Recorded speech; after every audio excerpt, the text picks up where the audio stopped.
Comment gérer très facilement ce que vous gagnez? Coucou, salut, j'espère que vous allez très bien. Pour gérer très facilement ce que vous gagnez, je vous prie de suivre cette vidéo du début jusqu'à la fin. Vous voyez, pour gérer facilement tout ça, tout ce que vous gagnez comme agent, que vous soyez salarié ou bien sûr, bon, que vous soyez entrepreneur, je vais vous prodiguer une règle dans cette vidéo, la règle du 50-30-20. Je vous prie de suivre la vidéo du début jusqu'à la fin. Maintenant, à la fin de la vidéo, si vous avez besoin d'autres conseils, plus 229 53 63 87 30.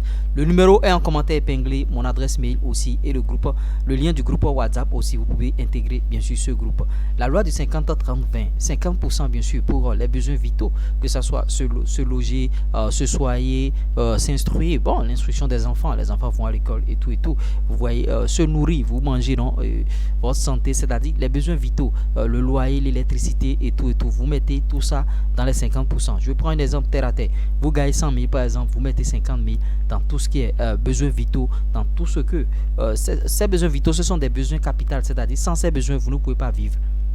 Vous voyez, si vous ne vous nourrissez pas, est-ce que vous allez vivre? Si vous ne vous soignez pas, est-ce que vous allez vivre? Si vous ne payez pas la scolarité de vos enfants, on va les renvoyer certainement. Maintenant, l'autre chose aussi, on inclut, depuis quelques années, on inclut aussi les abonnements internet dans ces besoins vitaux, parce que c'est ça qui va vous permettre, si vous êtes entrepreneur, vous devez avoir une connexion internet, même si vous n'êtes pas entrepreneur et vous êtes salarié. Bon, je suppose que vous avez un CDD et vous recherchez de nouvelles opportunités, vous avez besoin de la connexion à coup sûr, vous voyez. Donc ce sont des besoins vitaux. Il faut consacrer 50%, donc 50 000. 30% bien sûr pour le plaisir. Certains me diront, bon, qu'est-ce que je vais faire avec le plaisir? Nous sommes des humains. D'autres personnes ne peuvent pas vivre bien sûr sans le plaisir. C'est-à-dire, quand on travaille, on a la tête un peu chaude, il faut aller se déstresser. Les dimanches, aller à la plage, aller au restaurant, coller les petites par-ci par-là. Là, ça vous permet bien sûr de vous distraire, de vous détendre et tout et tout. D'aucuns diront que bon, j'ai pas besoin de ça, j'ai pas besoin de ci.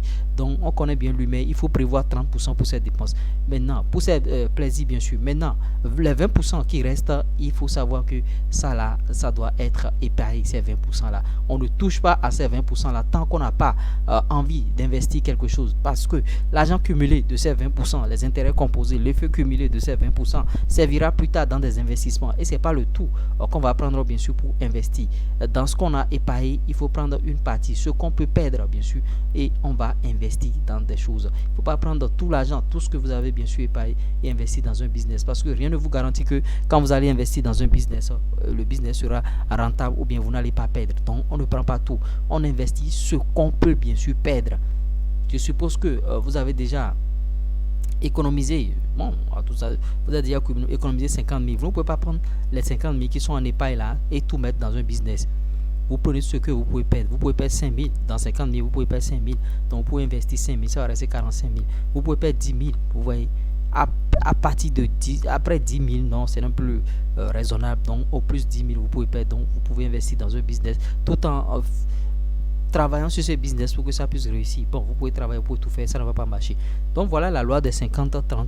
Si je vous ai apporté quelque chose de nouveau au travers de cette vidéo, si vous connaissez d'autres lois, si vous avez envie d'autres conseils, je vous ai donné le numéro plus 229 53 63 87 30. Le lien pour intégrer le groupe WhatsApp est aussi en commentaire épinglé. Mon adresse mail est aussi en commentaire épinglé. Si vous voulez d'autres conseils en matière de finance, je suis là.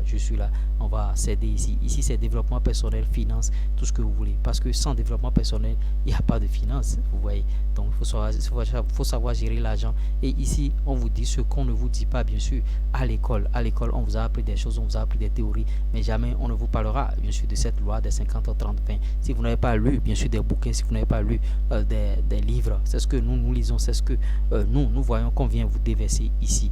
Donc si vous aimez ce qui se passe ici, créons une grosse communauté ici et bon, allons de l'avant ensemble et on va discuter du reste dans notre forum WhatsApp.